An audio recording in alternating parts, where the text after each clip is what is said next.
Bom, paz do Senhor, pessoal, oficialmente agora. Boa noite a todos. Vamos iniciar então mais um Crescendo na Palavra, na imersão A Carta aos Hebreus, que nós iniciamos semana passada, né? Foi uma introdução. Hoje nós vamos realmente iniciar a nossa imersão. Vamos orar? Senhor, nosso Deus e nosso Pai, eterno, poderoso e maravilhoso Senhor, nós queremos te louvar e te agradecer, Senhor, por este momento que o Senhor preparou para nós estarmos aqui juntos para estudarmos a tua palavra e crescermos em graça e em conhecimento, Pai. Muito obrigado, Senhor Deus. Obrigado pela oportunidade que o Senhor tem nos dado de nós te conhecermos um pouquinho mais, Senhor Deus. De nós, a partir da sua revelação, Pai, nos aproximarmos de ti e crescermos diante de ti, papai. Senhor, estende as tuas mãos sobre nós, nos dá sabedoria do alto, para nós aprendermos tudo aquilo que nós vamos estudar nesta noite, Pai. E que principalmente, Senhor Deus, nós saibamos e tenhamos sabedoria para colocarmos em prática, papai, nas nossas vidas. Que sejamos transformados pelo poder da tua palavra, Senhor, para sermos um pouquinho mais parecidos com Cristo, nosso Senhor e nosso Salvador. Em tudo faz grande o teu nome nas nossas vidas, papai. É o que nós pedimos, te agradecemos, em nome de Jesus. Amém. Amém. Pessoal, vamos lá. Então, vou projetar aqui para nós iniciarmos.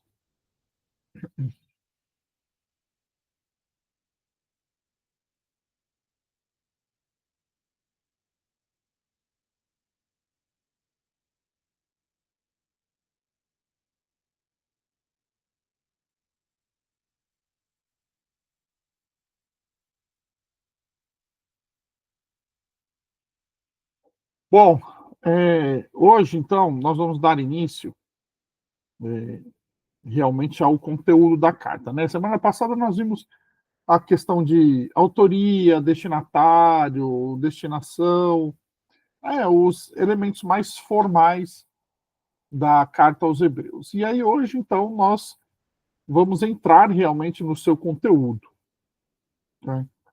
E eu trouxe aqui de maneira muito rápida um leve esboço dos, dos principais pontos da carta aos Hebreus para nós vermos o que é que vai pautar os nossos estudos, tá?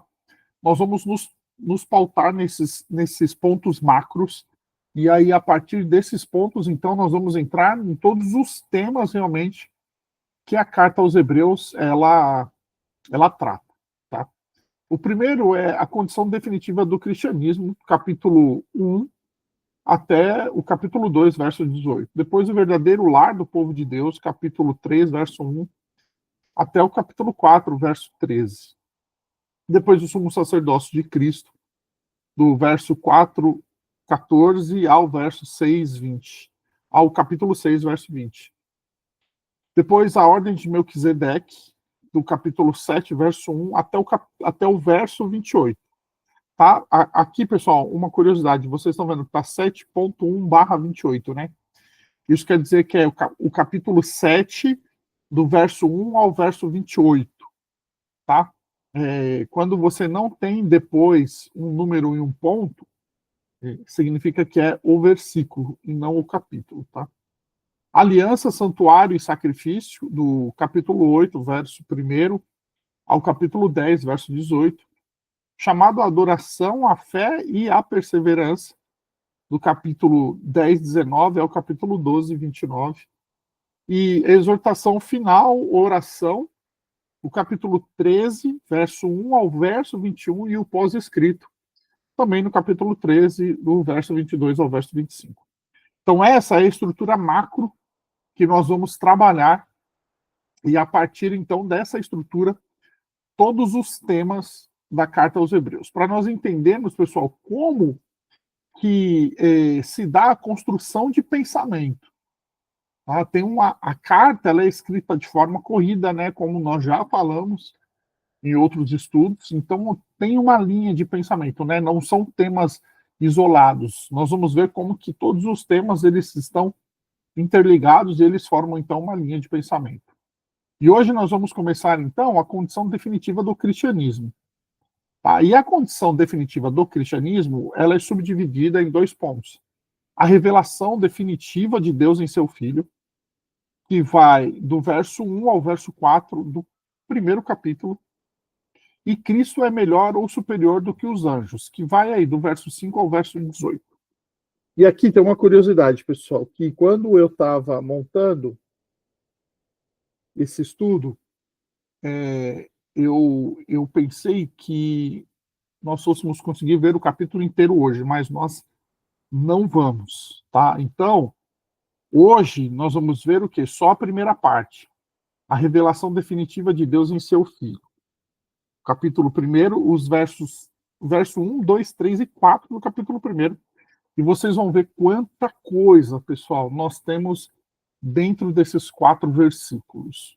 Né? Às vezes nós pegamos a Bíblia para ler e são versículos que são até versículos introdutórios da carta aos Hebreus, e muitas vezes a gente lê sem nenhuma pretensão, mas nós vamos ver como esses versículos são importantes e a cristologia que está nesses versos, tá?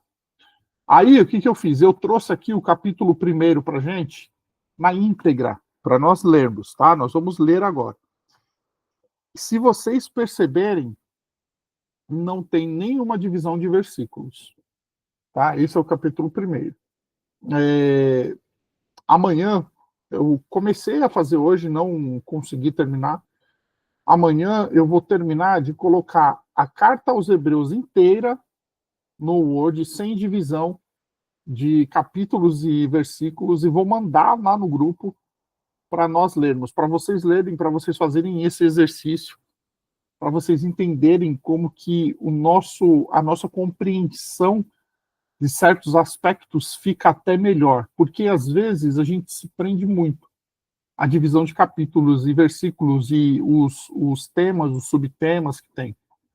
Então eu vou tirar tudo e vou deixar um texto corrido, como realmente a carta foi escrita, e vou mandar lá e leiam, tá? Porque vai ser muito, muito importante, muito legal para nós vermos, então, como que a nossa compreensão fica melhor até.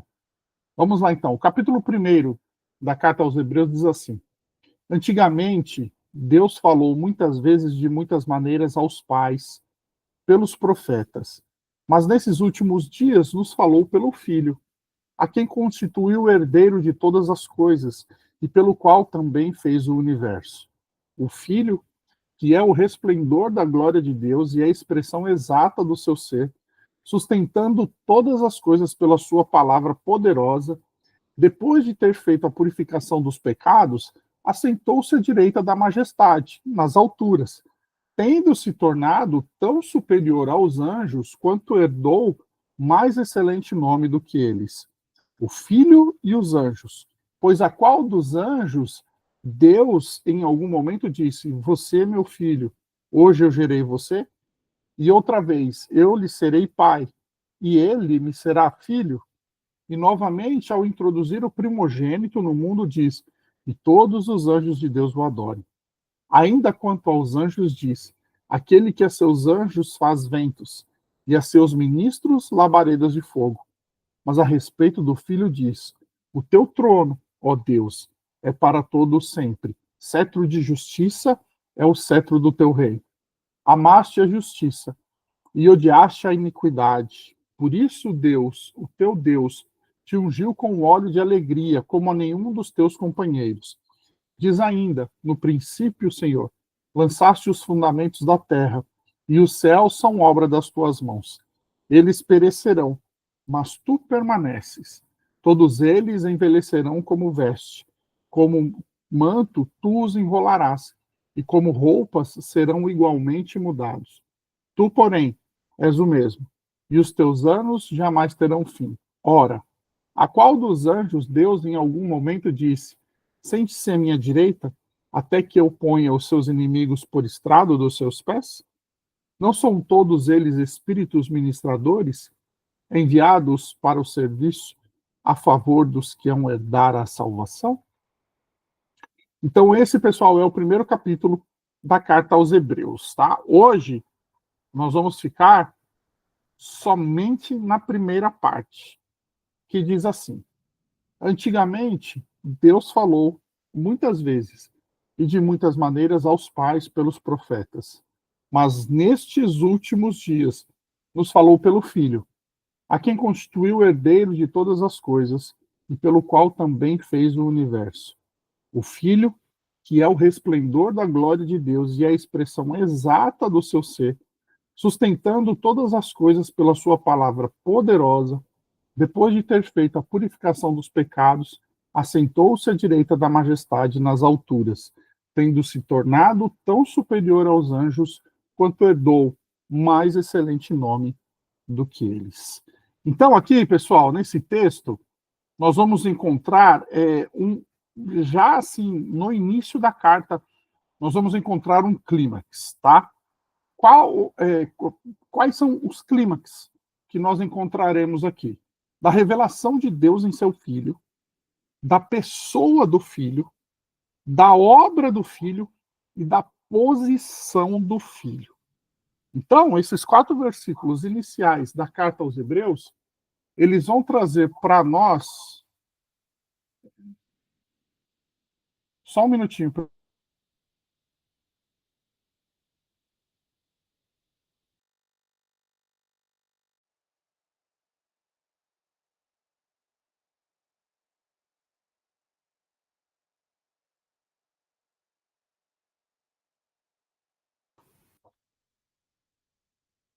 Pronto, voltei, pessoal.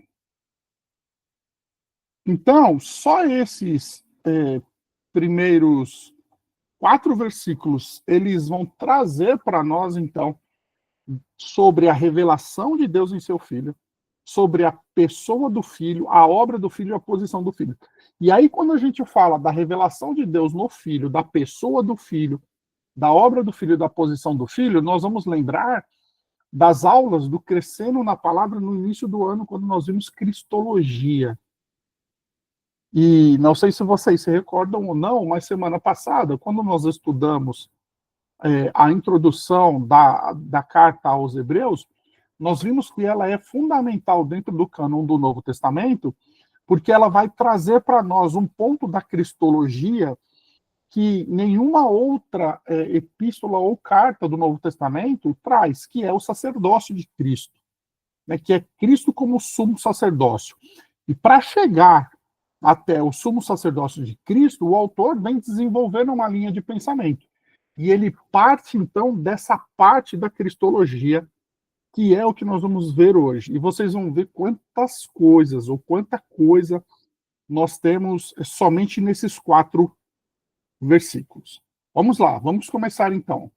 Antigamente, Deus falou muitas vezes e de muitas maneiras aos pais pelos profetas, mas nesses últimos dias falou pelo Filho. Então vamos lá, Deus falou. Deus falou é uma afirmação inicial fundamental para todo o argumento da carta, como é fundamental para a fé cristã. Por quê, pessoal? E vocês vão ver que muitas coisas a gente vai lembrar das aulas do Crescendo na Palavra anteriores, lá do início do ano, certo? Por quê? Porque é a doutrina da revelação de Deus e da revelação especial. Vocês lembram que nós vimos que o nosso Deus, ele é um Deus pessoal. O que quer dizer que ele é um Deus pessoal? Que ele é uma pessoa? Não. Quer dizer que ele, como um Deus pessoal, é um Deus que se relaciona. Ele se relaciona. E ele se relaciona com o quê? Ele se relaciona com a sua criação. E quando nós vimos a doutrina da criação, nós vimos que não há nada em toda a criação que é mais parecido com Deus do que nós. Por quê? Porque o homem foi criado à imagem e semelhança de Deus. Mesmo tendo essa imagem imaculada pelo pecado, não há nada na criação que se pareça mais com Deus do que o homem.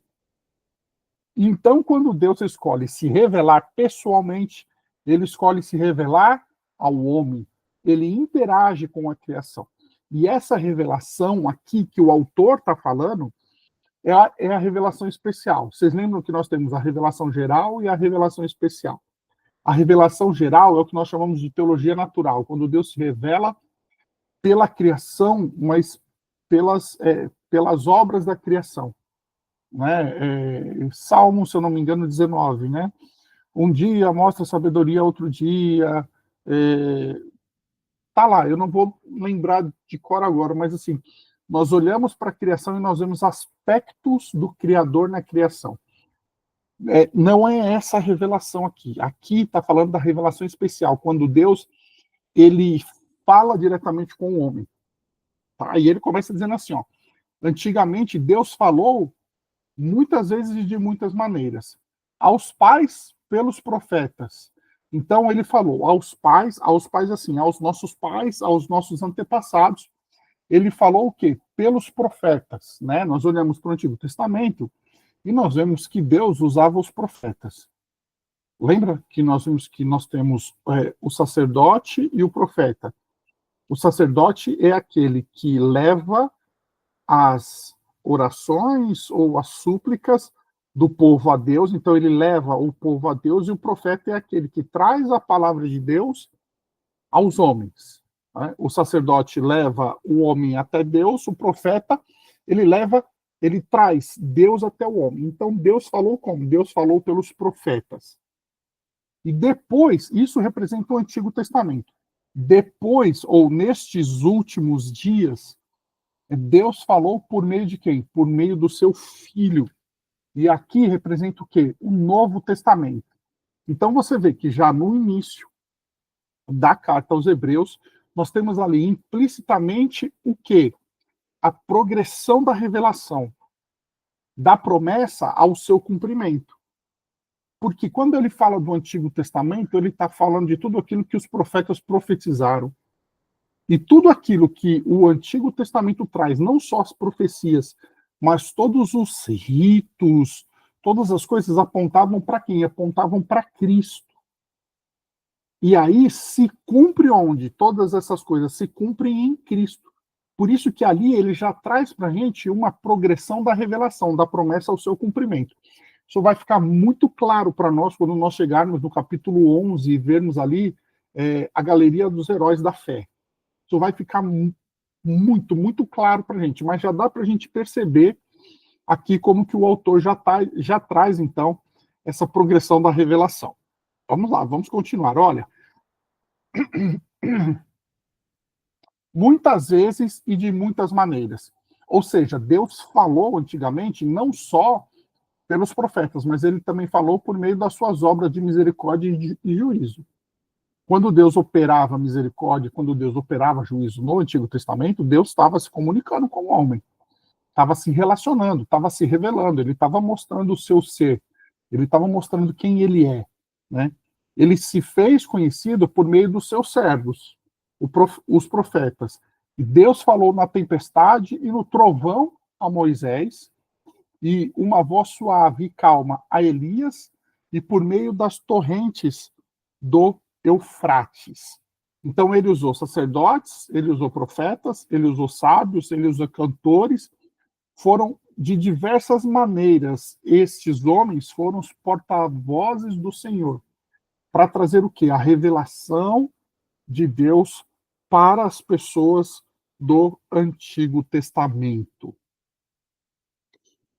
Vamos lá, continuando. Ó. O verso 2 vai dizer assim para nós, ó, mas nesses últimos dias nos falou pelo Filho. Então, tudo aquilo que ele fala no Antigo Testamento se cumpre no Filho. Aponta para o Filho e se cumpre no Filho. Quando nós falamos de Antigo Testamento, nós falamos de tipologia. Tá? Então, são tipos de Cristo. Melquisedeque era um tipo de Cristo. Moisés era um tipo de Cristo.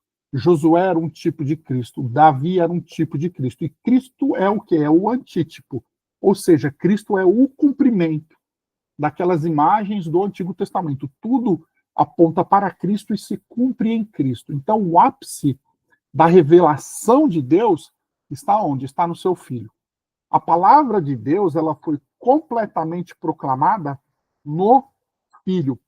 Prestem atenção nessa parte. Essa parte é importantíssima para nós. As promessas encontram o seu cumprimento no Filho. A palavra em Cristo, o verbo encarnado, é a palavra final e definitiva de Deus. A progressão da revelação tem o seu final no Filho. Pessoal, por que é importantíssimo a gente pensar sobre isso que o autor da carta aos Hebreus traz para a gente? Porque assim, ó, não há mais revelação de cânon hoje. O que nós temos hoje não é uma revelação, o que nós temos hoje é uma iluminação acerca da revelação. Quando a gente lê a Bíblia e o Espírito Santo fala conosco por meio da sua palavra, através da sua palavra, aquilo não é uma revelação, aquilo é uma iluminação da revelação. Por quê? Porque o cânon está fechado. Em Cristo Jesus, nós temos a plena revelação de Deus para as nossas vidas. Então, não há mais cânon, não tem mais como a gente acrescentar nada no cânon bíblico. Né? E aqui fica aquela coisa que eu tanto falo para vocês, que me dá arrepios, quando eu vejo um pregador no púlpito falar assim, isso aqui não está na Bíblia não, mas eu orei e Deus me revelou. Pelo amor de Deus, lá vem heresia. Né? Por quê? Porque tem a progressão da revelação de Deus, tem o seu final onde? No Filho. E olha só que interessante. A expressão nesses últimos dias é uma tradução de uma expressão hebraica do Antigo Testamento para denotar a época em que as palavras dos profetas serão cumpridas. A expressão é Asharit Hayamim. Essa expressão, nestes últimos dias, está falando ali de dias de cumprimento das coisas que os profetas do Antigo Testamento falaram. Esses dias de cumprimento são os dias do Filho de Jesus, porque todas as coisas se cumprem nele. A revelação de Deus no seu Filho, Cristo, de uma vez por todas, inaugurou o tempo de cumprimento de todas as coisas. Todas as coisas quais? As coisas do Antigo Testamento. Então, pessoal, olha só a importância dessas primeiras palavras do autor da carta aos Hebreus. Deus antigamente falou Antigo Testamento, então ele falou por meio dos profetas, ele usou seus servos para trazer a sua vontade, ele se revelou muitas vezes, porque nós temos ali muitos séculos de história e de muitas maneiras aos pais pelos profetas, mas nesses últimos dias, ou seja, no tempo do cumprimento de todas as coisas que foram ditas no Antigo Testamento, Deus não falou pelo quem? Pelo Filho. Então aqui ele está trazendo o quê? Primeiro a revelação de Deus. Ele está dizendo assim, toda a revelação de Deus, tudo aquilo que nós esperamos no Antigo Testamento, tudo aquilo que está profetizado no Antigo Testamento, todas as coisas do Antigo Testamento apontam para quem? Para o Filho. E aí, nos últimos dias, nos falou pelo Filho, por quê? Porque todas as coisas se cumprem no Filho.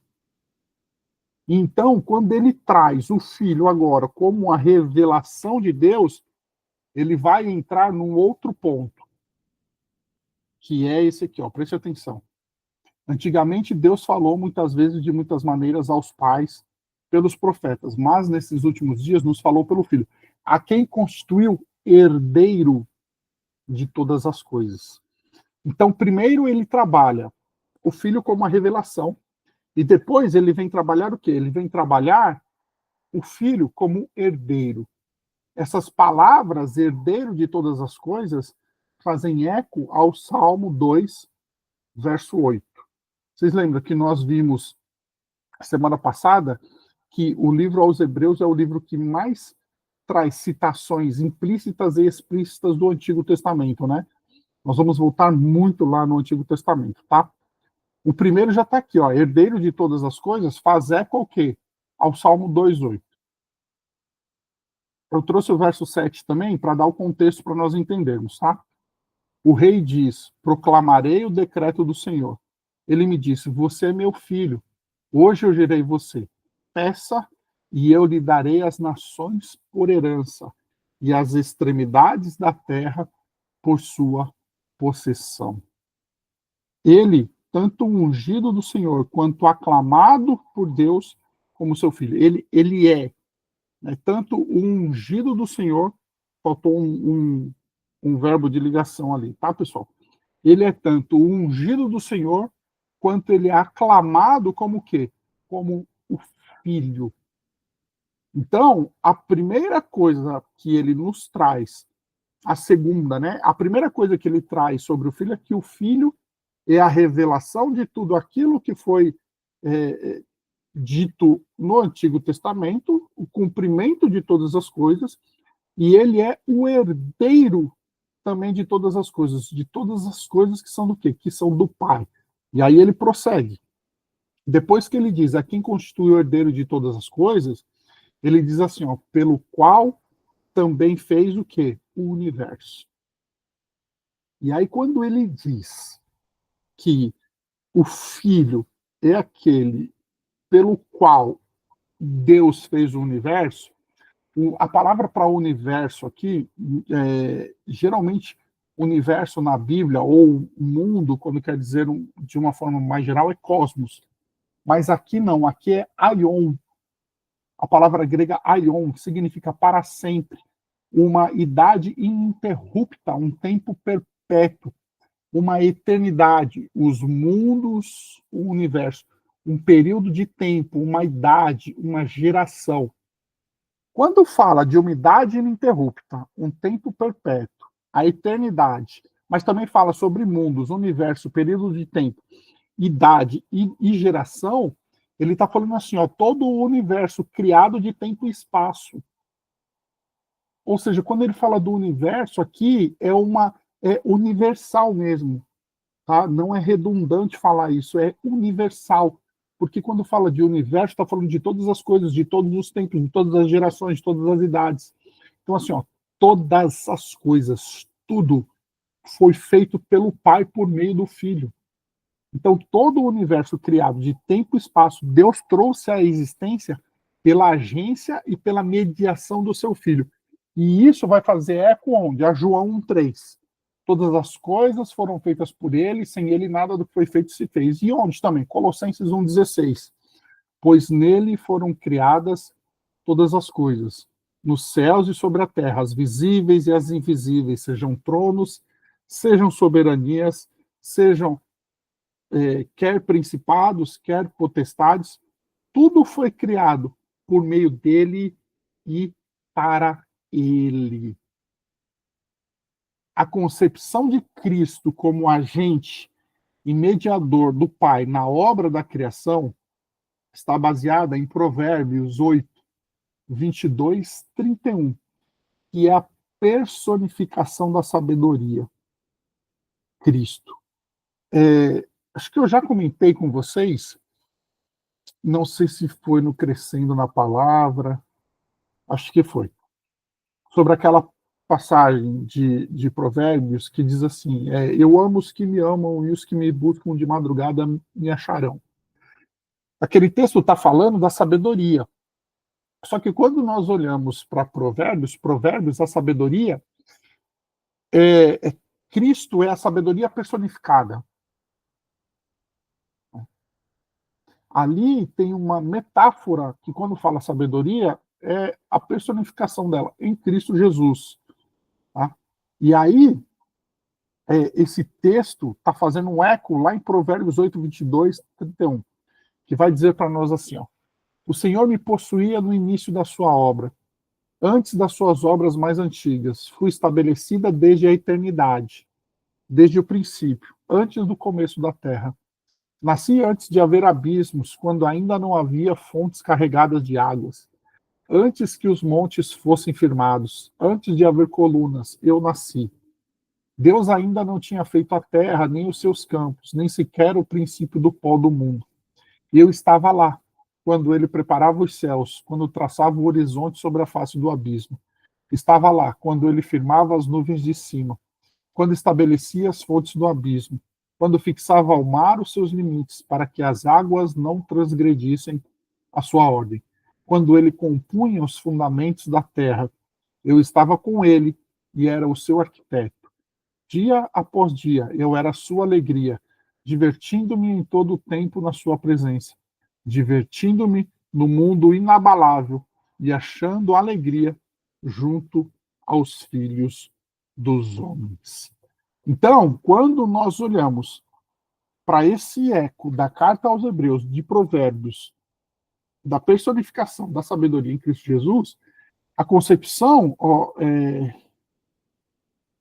de Cristo, ela ecoa de lá, mas ela também vai ecoar de Apocalipse 3,14, que diz assim, ó, ao anjo da igreja em Laodiceia escreva, estas coisas diz o Amém, a testemunha fiel e verdadeira, o princípio da criação de Deus.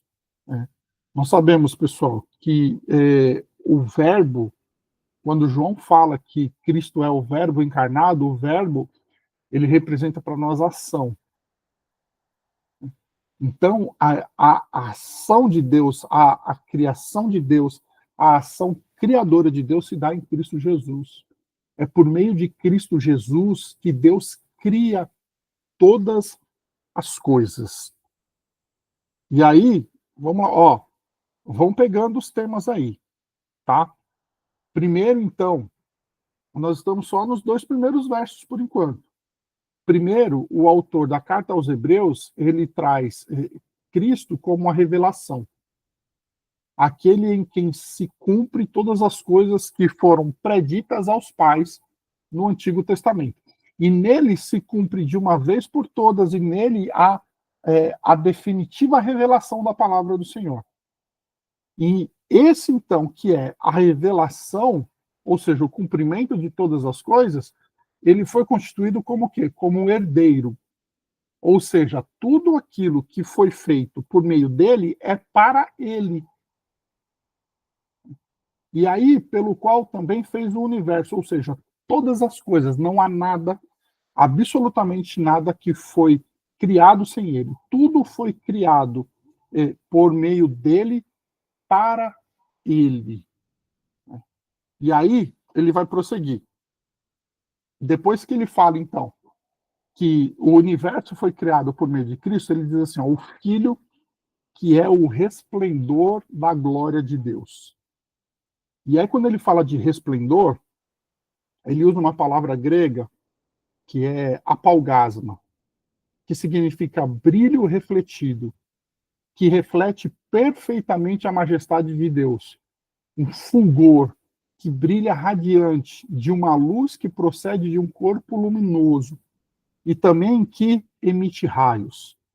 Então, o Filho, a suprema revelação final de Deus, herdeiro de todas as coisas, agente e mediador da criação, é o esplendor e o reflexo exato da glória de Deus que brilha no coração de todos os homens.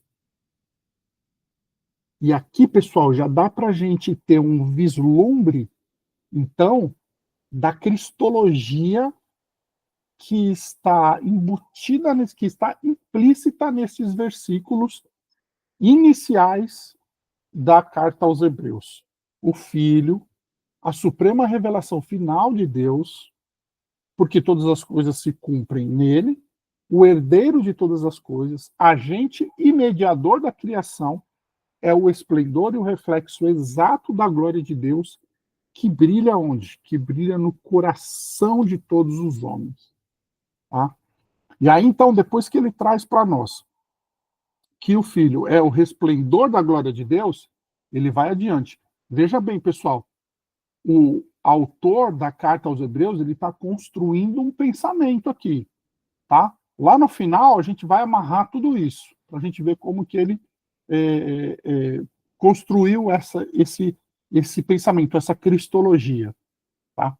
Aí ele continua e diz assim, depois que ele fala que o Filho é o resplendor da glória de Deus, ele diz assim, ó, e a expressão exata do seu ser. Porque ser o resplendor da glória de Deus é uma coisa, e ser a expressão exata do ser de Deus é outra. E se você for olhar, então, para a cristologia, nós vamos ver que quando ele diz que é a expressão exata do seu ser, ele está trazendo o quê? Ele está trazendo ali a divindade de Cristo, né? A palavra exata, ela é caráter, significa exata mesmo. É uma marca estampada sobre aquele instrumento, sobre um instrumento ou trabalhado sobre ele. Marca ou figura cauterizada ou selada sobre. É uma impressão, é uma expressão exata, uma imagem de alguém ou algo, uma semelhança marcada, uma reprodução precisa em todos os aspectos. Então, o que ele está querendo dizer é assim, ó, ele é a expressão exata do ser de Deus, está trazendo a divindade de Cristo e está dizendo assim, ó, ele é Deus. E aí, quando nós vemos, então, a divindade de Cristo, nós também caímos em outra doutrina fundamental do cristianismo, que é a Trindade. O Deus Pai, o Deus Filho e o Deus Espírito Santo, que são Deus. Cada um deles é Deus em absoluto. Quando ele diz que Cristo, o Filho, né, o Filho, aqui Cristo, é a expressão exata do ser de Deus, está querendo dizer assim, ó, ele é Deus. O Filho é a exata imagem da essência de Deus, a impressão do ser dele. O Filho leva a exata impressão da natureza de Deus. O que Deus é essencialmente tornar, o que Deus é essencialmente, ou seja, na sua essência, na sua natureza, é tornado manifesto em Cristo, o Filho.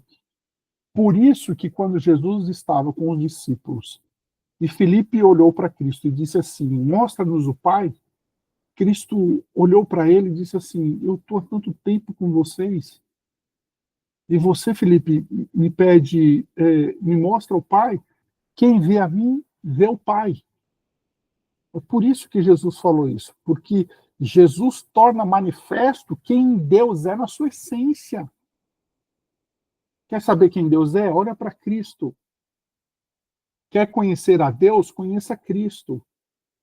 Quer conhecer mais de Deus? Olha para Cristo.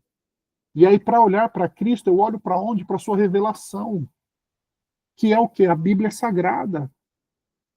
Os relatos daquilo que Cristo fez e ensinou. Vocês conseguem perceber como que está tudo amarrado? O autor vem formando uma linha de pensamento, mas vamos lá, vamos prosseguir.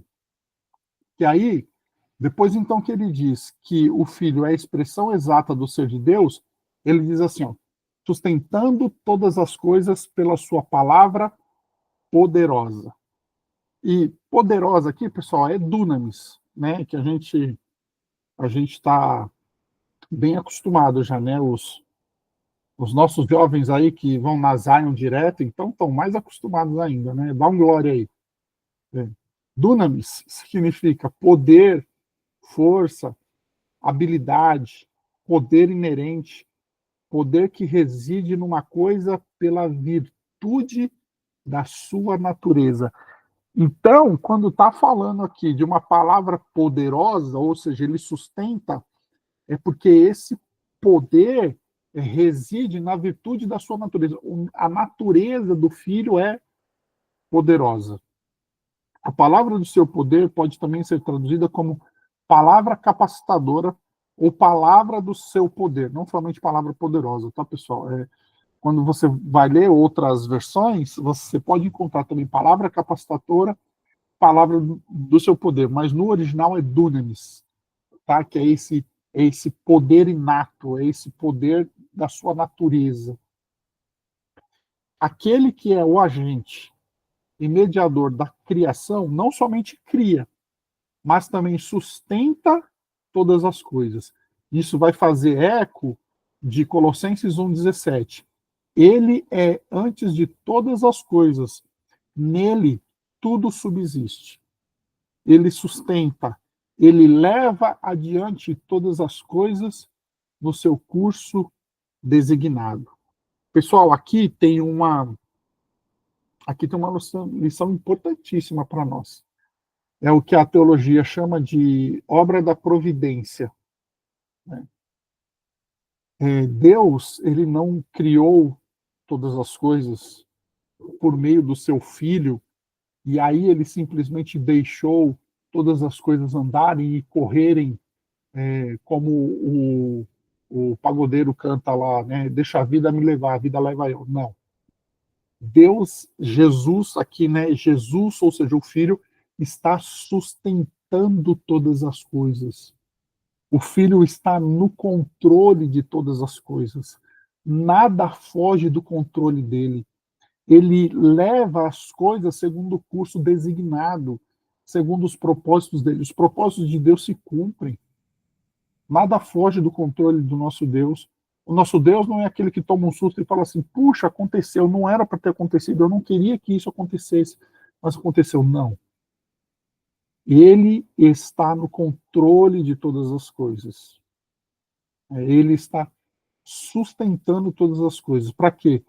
Para que a obra dele, a obra da consumação, não a obra da salvação, a obra da salvação Cristo cumpriu por completo, mas a consumação de todas as coisas, a restauração de toda a criação, precisa ser finalizada. E aí Cristo, então, ele está ali sustentando todas as coisas para que tudo seja consumado nele. Vamos lá, vamos prosseguir. Depois, então, que ele diz que Cristo sustenta todas as coisas pela sua palavra poderosa, ele diz assim, ó, depois de ter feito a purificação dos pecados. E, pessoal, falando aqui sobre a purificação dos pecados, a gente não vai entrar tanto nessa parte agora, porque isso é um tema recorrente na carta. E aí, quando chegar lá, então, na parte dos sacrifícios, nós vamos voltar no Antigo Testamento, para nós entendermos como que o sacrifício era feito no Antigo Testamento, para contextualizar tudo isso. Então, agora a gente vai ver assim, um passant só, mas como esse é um tema recorrente, nós vamos aprofundar nele mais para frente, tá? Mas então ele diz assim, ó, depois de ter feito a purificação dos pecados. Nesse ponto da carta, há a passagem da pessoa divina do Filho para o seu relacionamento com a humanidade. Olha que coisa interessante. Porque primeiro ele vem falando quem que o Filho é com a criação e, né, e o que que ele faz. Então ele nos mostra Deus, ele é o herdeiro de todas as coisas, ele é o resplendor, por ele todas as coisas foram criadas, ele é a expressão exata do ser de Deus e ele sustenta todas as coisas. E aí aqui o relacionamento do filho já passa a ser um relacionamento então mais íntimo diretamente com o homem. Porque ele diz assim, ó, depois de ter feito a purificação dos pecados, a passagem da pessoa divina do filho para o seu relacionamento com a humanidade. A cristologia aqui tem a intersecção da pessoa e da obra de Cristo, a obra da salvação que Cristo fez. Né? A palavra purificação aqui é catarismos, que significa limpeza de culpa de pecados, feito pelo sacrifício expiatório de Cristo. Nesse momento da carta, a ênfase do autor é em transmitir a impossibilidade de outra pessoa fazer a purificação dos pecados dos homens. Somente Cristo poderia fazer essa purificação, por ser quem ele é, que é o pensamento que ele vem construindo. Vamos lá, vamos prosseguir. Depois, então, depois que ele diz que o Filho fez a purificação dos pecados, ele vai dizer assim, ó, assentou-se à direita da majestade nas alturas. Majestade nas alturas diz que Jesus está entronizado ao lado do Pai. Ecoa o quê? Ecoa o Salmo 110, verso 1. Sente-se à minha direita. E denota a exaltação e a supremacia de Cristo. Tá? Cristo assentado à direita do Pai ecoará em toda a carta aos Hebreus, principalmente no contraste entre Cristo como sumo sacerdote e os sacerdotes arônicos, como veremos no decorrer do estudo. Então, todas as vezes que ele fala, porque ele vem falando em toda a carta que Cristo ele é superior aos anjos, que Cristo é superior aos profetas, aos anjos, aos sacerdotes. O sacrifício de Cristo é superior aos sacrifícios do Antigo Testamento. Então, essa exaltação e essa supremacia de Cristo também é um tema recorrente da carta. Tá? A gente precisa prestar bastante atenção nisso para nós podermos entender o sumo sacerdócio de Cristo.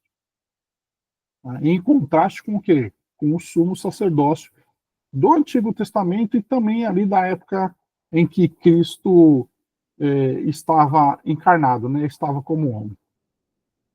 Aqui nós encontramos a confirmação séptupla da grandeza do Filho de Deus. Tá? Então aqui, praticamente, ele já fecha uma parte dessa introdução. Como que ele fecha? Vamos lá. Ele tem em si, ele tem o Filho, tá? O Filho tem em si todas as qualificações para ser mediador entre Deus e a raça humana. Ele é o herdeiro de todas as coisas, ele é o agente mediador da obra da criação, ele é o esplendor e reflexo da glória de Deus, ele é a exata imagem da essência de Deus, ele sustenta todas as coisas pela sua palavra poderosa, e ele efetuou a purificação pelos nossos pecados e assentou-se à direita da majestade nas alturas. Olha só, que interessante. Ele é o profeta pelo qual Deus falou sua palavra final e definitiva. Ele é o sacerdote que realizou a obra perfeita da purificação dos pecados do seu povo. Ele é o rei que senta entronizado no lugar de maior honra, ao lado da majestade nas alturas. Vocês estão vendo como que esses temas eles não estão soltos ali? Não é uma lista aleatória de qualidades de Cristo. Tem um porquê que o autor trouxe essas informações para nós. O Filho ainda como purificador dos nossos pecados. Né? Depois, então, ele diz assim, ó, tendo se tornado tão superior aos anjos, quanto herdou mais excelente nome do que eles. Sua exaltação à direita da majestade o destaca como superior aos anjos. Superioridade que ainda é mostrada pelo título que carrega, filho. O adjetivo melhor, superior, é usado 13 vezes em Hebreus para contrastar Cristo com o que veio antes dele. Então, todas as vezes que há na Epístola aos Hebreus um contraste de Cristo com aquilo que veio antes dele, vai dizer que Cristo é melhor ou que Cristo é superior. Por quê? Porque mostra para nós o quê? A supremacia de Cristo. Por que a supremacia? Porque ele está sentado à direita da majestade nas alturas. A superioridade do Filho em relação aos anjos é afirmada e desenvolvida por duas razões. Que a mensagem final de Deus, transmitida pelo Filho, é garantida por sanções ainda mais majestosas do que as contempladas na lei, que foi transmitida pelos anjos. Tá? Isso, pessoal, está no capítulo 2, verso 2. Nós vamos desenvolver isso semana que vem. Tá? E o segundo ponto é que o novo mundo, sobre o qual o Filho reinará como mediador, suplantou em muito o antigo mundo, em que diversas nações foram designadas a anjos para que as administrassem.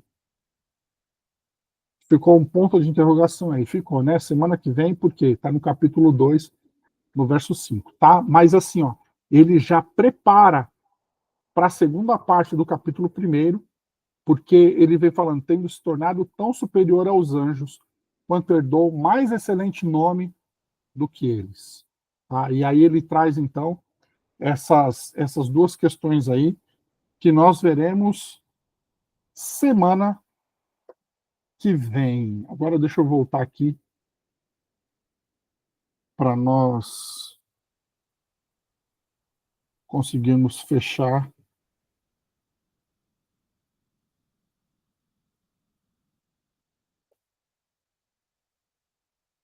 Deixa eu voltar.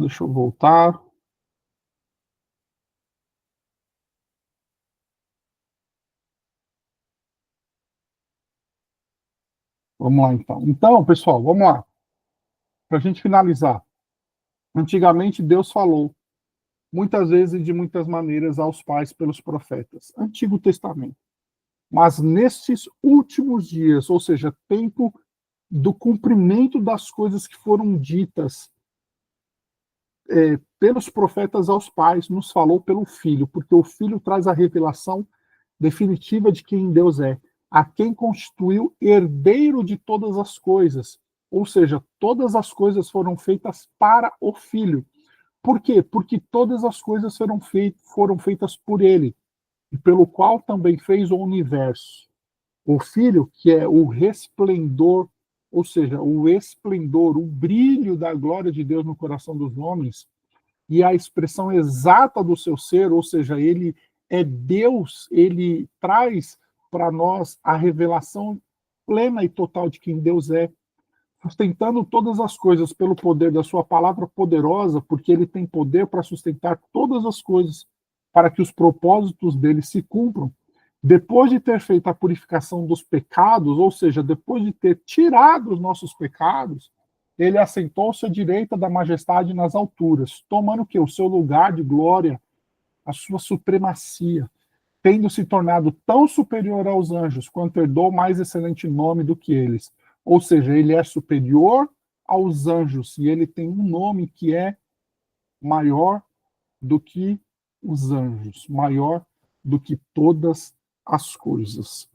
Pessoal, aqui a gente vai fechar então esses 4 versículos. Olha só, nós ficamos quase uma hora aqui, quase uma hora, falando sobre 4 versículos iniciais de Hebreus. Vocês viram quanta coisa? Tem bastante coisa ainda, né? A segunda parte do capítulo 1, ele vai falar sobre a superioridade de Cristo aos anjos, tá? Mas aqui a gente já vê como que ele começa, porque ele dá aqui, ele cria a imagem de quem é o filho, para agora desenvolver por que o filho é superior aos anjos, o sacrifício dele é superior ao sacrifício do Antigo Testamento, ele é superior a Moisés, ele é superior aos sacerdotes do Antigo Testamento. Então ele vai desenvolvendo. E aí ele parte então desses 4 versículos iniciais de Hebreus. Amém?